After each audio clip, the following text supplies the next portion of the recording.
BFM Business, Intégral Bourse, jusqu'à 18h, la bourse en temps réel. Eh bien, on prend justement la direction de la côte est des États-Unis. À New York, Grégory Volokin est avec nous en duplex, président de Mescard Financial Services. Bonjour Grégory. Évidemment, l'audition de Jérôme Powell est attendue. La commission bancaire du Sénat s'est déjà réunie. D'ailleurs, quel est l'état d'esprit? Est-ce que Jérôme Powell arrive en terrain conquis, j'en sais rien, ou est-ce qu'il arrive en terrain ami, en terrain bienveillant, ou est-ce que non, c'est quand même un exercice qui peut s'avérer compliqué? On sait que les sénateurs ne sont pas toujours très tendres avec les banquiers centraux. Alors Janet Yellen était démocrate, Jérôme Powell est républicain.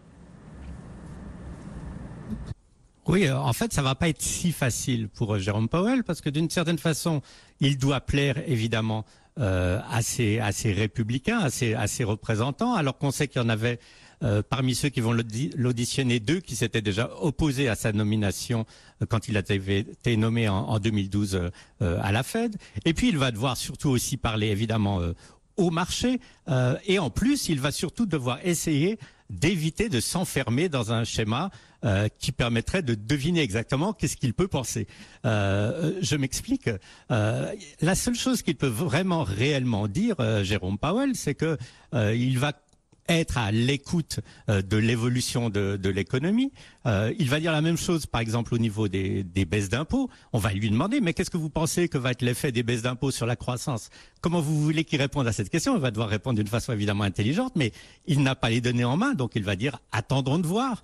Et tout ça, il doit en plus donner l'impression que la Fed a une trajectoire bien définie, alors que réellement, ce n'est pas si certain que cette trajectoire est bien définie, puisque de toute façon, les objectifs d'inflation de la Fed ne sont pas du tout atteints pour le moment, et que, évidemment, tant qu'on a ces objectifs d'inflation à 2%, c'est difficile d'imaginer que la Fed va continuer d'une façon agressive à remonter les taux. Donc c'est un peu un acte d'équilibrisme, comment parler longtemps sans ne rien dire et en plaisant à tout le monde.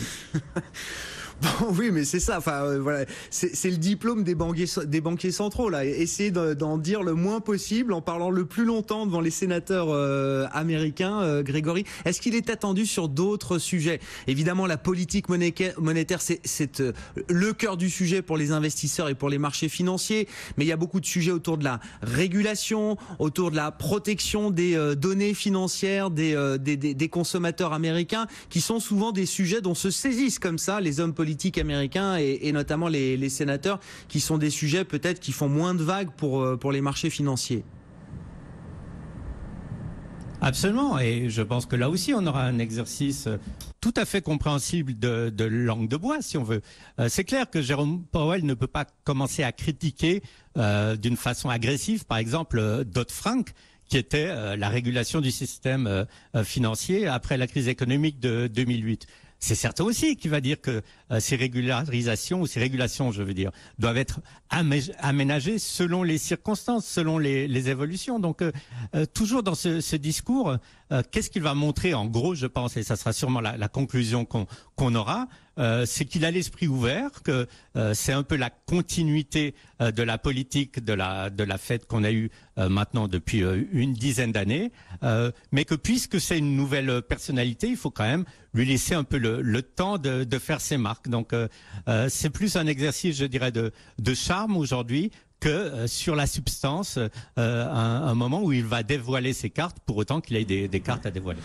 Justement, à propos de cartes, Grégory, il y a un point très très important, parce qu'évidemment la nomination de Jérôme Powell a été très commentée, et le principal commentaire, c'était qu'il s'inscrit dans la continuité de la politique menée par Yellen. C'est vrai qu'il est au board des gouverneurs depuis 2012.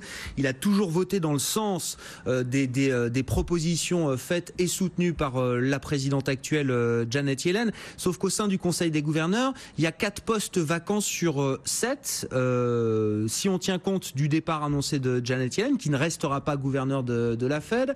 Il y a des votes tournants du côté des présidents de Fed régionales. Il y a le président de la Fed de New York, qui est une réserve fédérale régionale clé, parce qu'elle est en charge de gérer notamment les opérations de marché. Bill Dudley, qui a annoncé son départ mi-2018. Est-ce que Jérôme Powell va avoir une influence sur la nomination des postes à venir, hein, qui sont l'apanage du président du président américain pour les postes du board. Et est-ce que malgré tout, de remplacer comme ça 4 personnes au sein d'un conseil, parce qu'on peut imaginer quand même que ça modifie un petit peu le profil et le visage de la Fed?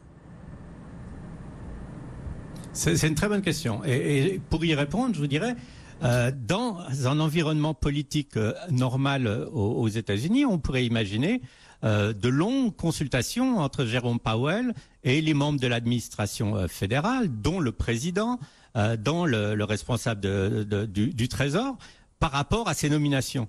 Par contre, en connaissant la personnalité de Donald Trump, on peut avoir un peu de la peine à imaginer que Jérôme Powell va lui chuchoter dans l'oreille des suggestions et que ces suggestions auront une grande importance, à moins que ça aille dans le sens de ce que veut Donald Trump.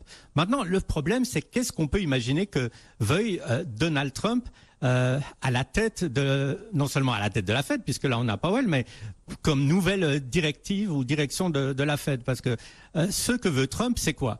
C'est des taux d'intérêt qui restent bas, parce que de toute façon, il va être jugé sur l'économie, et que si les taux montent trop rapidement, ça pourrait provoquer une récession. Mais à part ça, Donald Trump, au niveau économique, est extrêmement pragmatique. Donc, très, très, très difficile d'imaginer des nominations qui vont être imposées par Powell à Donald Trump, et en même temps, très difficile d'imaginer des nominations par Donald Trump qui provoquent une grande révolution à la tête de la Fed, vu que l'intérêt est le même, c'est de conserver cette économie qui, pour le moment, va très bien, il faut le dire.